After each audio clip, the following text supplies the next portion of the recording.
Hey guys, welcome to the Touchdown Table. I'm Ryan, that's Tyler, that's Jordan. And in this video, we're going to be comparing the Colts and the Titans. Both of these teams, after last Thursday's game, tied atop the division at 6-3. For tiebreaker sense, the Colts technically have the division lead because they beat the Titans once so far this year. They'll meet again on November 29th. But it's really going to look like that this division is going to come down to these two teams, the Colts and the Titans. Teams that some things I think they do similarly, but I do also think they have some staunch differences in where their strengths are. So we're going to talk about them, compare them, and kind of predict how this AFC South race will turn out. Yeah, and as Ryan said, these are really two teams fighting. Ryan is a Texans fan, if you don't know, and the fact that he's saying that his team is not going to win the division means that it's definitely going to be one of these two teams. The Jaguars are really not in the race anymore at this point. No. When were they? After week 1, maybe? Yeah. They were 1-0. You had a good run. But Ryan, remember, still believes that his team will be playing a meaningful football in November. December. Hey, I'm just going to say, if you're watching this, I don't know if we beat the Browns or not. Tell me in the comments. But if we did, take a look at our next 3 games. We could be 6-6 if we beat the Browns. All right. Well, there's Ryan's Texans rant. You segued it. I had to. That's true. I did talk about it. So with that being said, let's talk about the team that just won on Thursday night. We just finished watching that game. That is the Indianapolis Colts. And they have played better. Their defense has really picked it up. Darius Leonard playing great. And their offense with newly acquired Phillip Rivers has been up and down, but this game was pretty good. It was a good one from the Colts. And they've been on and off all season, really, in terms of their production, especially on offense. I mean, with Phillip Rivers, he had a great game today. I'm not sure what his stats were. We're filming this actually right after the game happened. 308 yards, 1 touchdown. So in terms of yards, he was good in 29 for 39. I'm not a completion expert, percentage expert, but that's pretty good, according to me. With the running back situation, I mean, they're fine. They got a couple good guys in there. I think they got to get Taylor more involved. Yes. Pittman was really involved in that Thursday night game. That's good to see. So offensively, they're looking a little bit better, but the strength of their team is their defense for sure. Yeah, and one quick more thing about the offense before we segue. They did say that Nyheim Hines was their leading receiver. Is that correct? Probably. Yes. Yeah, I think, didn't they say that on the broadcast? Yeah, they did. Yeah, like, that just, unless that changed between the time they said that and the end of the game, like, when you look at that, I mean, if you win, you win, but, like, Phillip Rivers, he's, how good is he? That's the question I want to pose. I have an opinion on it, but I want to hear what you guys think before we talk about the defense. Yeah, that's a good question. And for me, with Phillip Rivers, I think he's a decent quarterback. I wouldn't put him in top 15. I'd say probably 15 to 20. I think he's in that range. He is definitely a serviceable QB in the NFL right now. He's definitely better than my quarterbacks. As a Bears fan, I can say that for sure. And he's also got a much better offensive line. That's very true. He does have a much better offensive line. That's a good point from Ryan there. But his arm, it's still there. It's not as good as it used to be. But I think he's still pretty decent. He could definitely use some better receivers, but I think all in all, he's a decent quarterback. Kind of towards the bottom of the pack, but not quite at the bottom with some of the worst quarterbacks. I think he's still got some football left in him.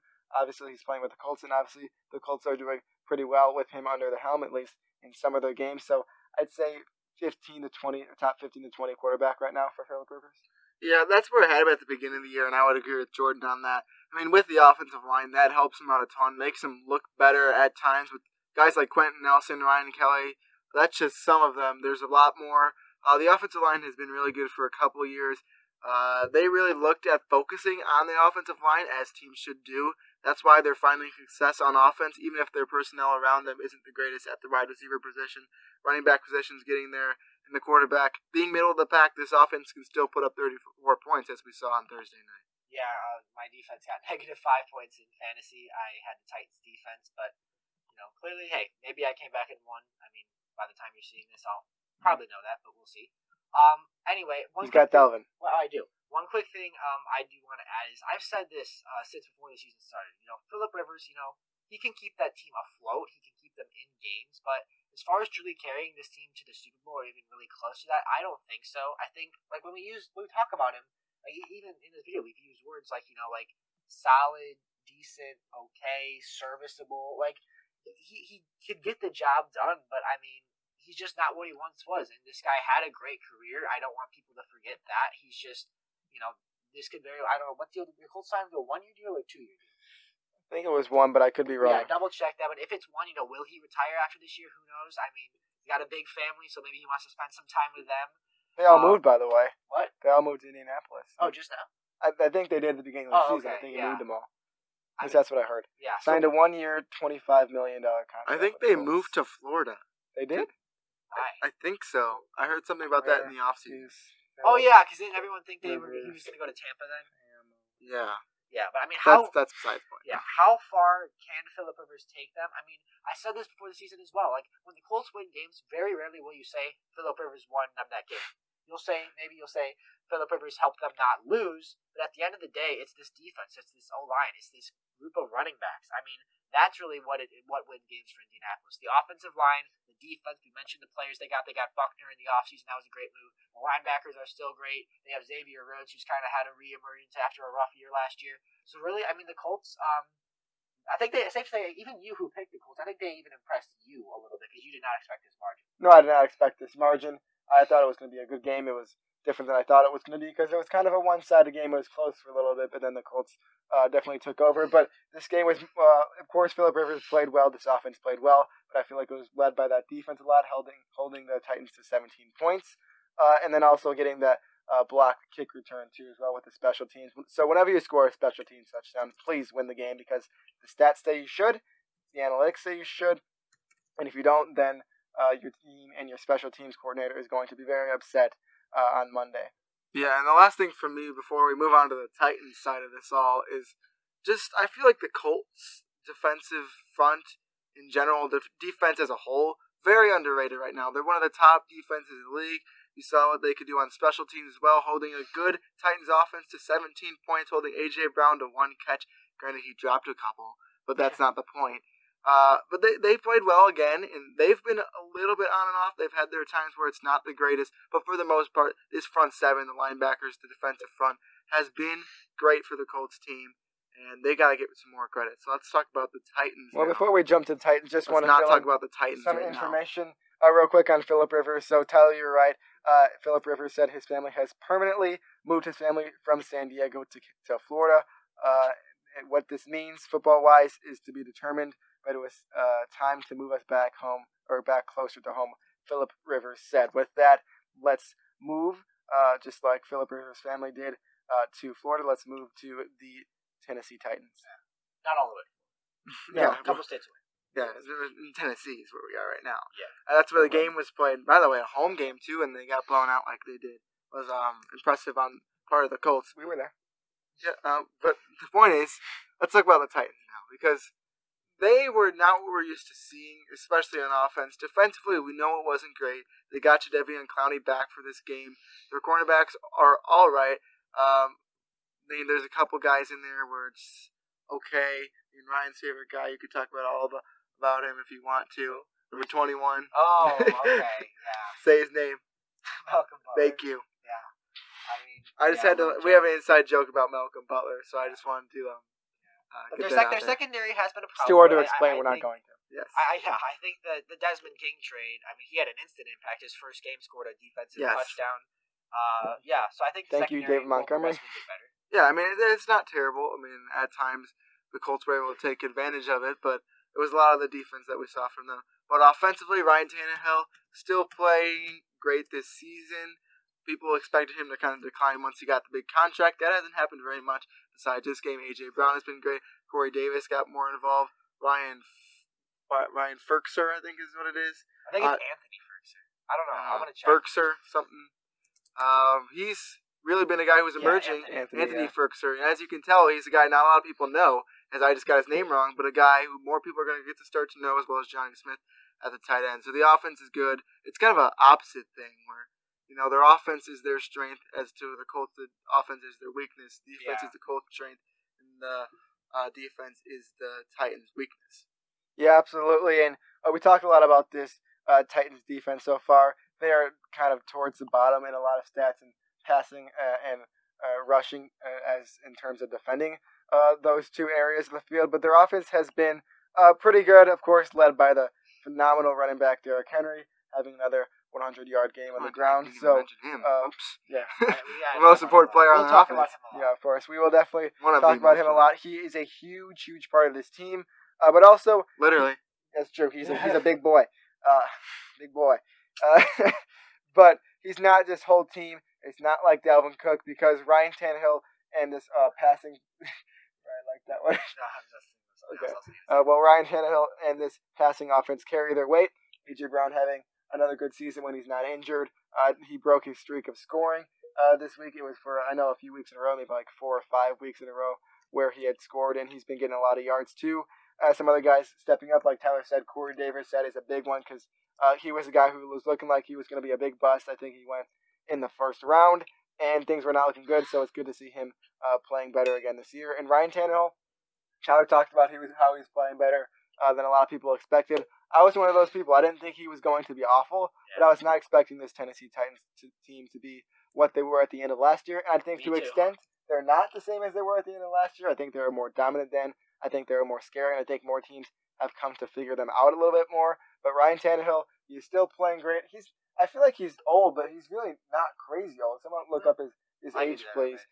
It just feels like he's been in the league for a long time, but I don't really think he has. I think he has a lot of good football left in him. Let's see, 32 years old. That's not that old. It's still kind of up there, but so I think he's been playing really, really well. This stat might be wrong, but it might not have added the game we just watched on Thursday night, but it says 1,981 yards for Mr. Ryan Tannehill this year through the air with 19 touchdowns and 3 interceptions. Again, those stats could change, but he's been playing very well, been carrying his weight, and the rest of the weight in the field is going to the big guy with a lot of weight, Derrick Henry. And a huge part of it all is before it was kind of, especially when Ryan Tannehill first came in last year, it was let's get Derrick Henry the ball and make the defense stop him defensively. If you're playing against him, if we could stop Derrick Henry, we'll be fine. Now that's not the case because Ryan Tannehill is proving he can do things with his arms. With the receiving core he has with a good offensive line, Taylor Lewan going down was a huge loss for them, but still, nonetheless, have a pretty good line. A huge hit there. But they can pass and run on offense. Yeah, they can. But one thing I do want to add about the offensive line for the Titans, I think that you actually could notice a little bit of a decline in the offensive line since Taylor Lewan got hurt. I mean, I was watching that game live. He got hurt in the Titans game against the Texans. Even in that game, you could see the Titans' offensive line. They're still a solid unit, but not what they once were with him because he is absolutely their best lineman.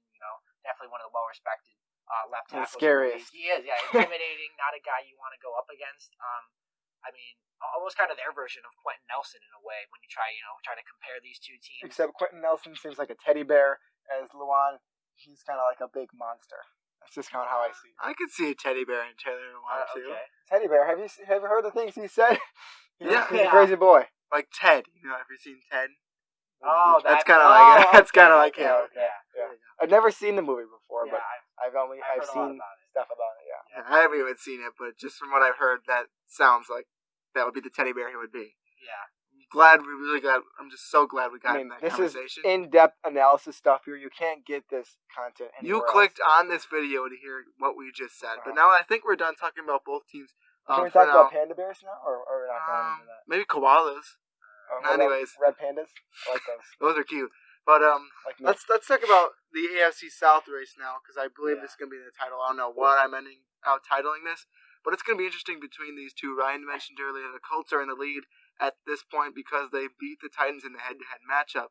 But I want to pose this question to you guys. Who do you think wins this AFC South right now? I got to look at this. I'm going to put their schedules side by side. How about I read each of their schedules off first really quick? Can I jump in front of you, then I'll let you go off and read it? Yeah. So I know that Ryan mentioned earlier these two teams, the Titans and the Colts, they're going to play each other again in 2 weeks after we're making this. So I think the winner of that game is going to go on to win this division, so I think that's going to be very important. I don't know who's going to win that game off the top of my head, but the Colts just won this one. They're going to be at home for that game, so I'll give them that win, and I'll give them the division. But I think the Titans will still make the playoffs and a wild card spot. Yeah, I'll let me read off the schedule now. Go ahead, yeah. All right, so really quick, the Colts and Titans again, both 6-3 right now after that Thursday nighter. The Colts remaining schedule: they got the Packers at home, the Titans at home, then they go to the Texans, then they go to the Vegas. I almost said it. The Vegas. Then they go to Oakland.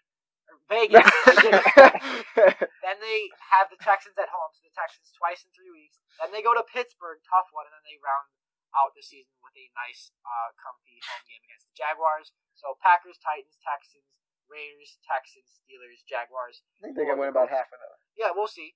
And then the Titans, they've got some tough games as well. They got the Ravens, the Colts, the Browns, the Jaguars, the Lions, the Packers, and the Texans. So some easy games, some tough games.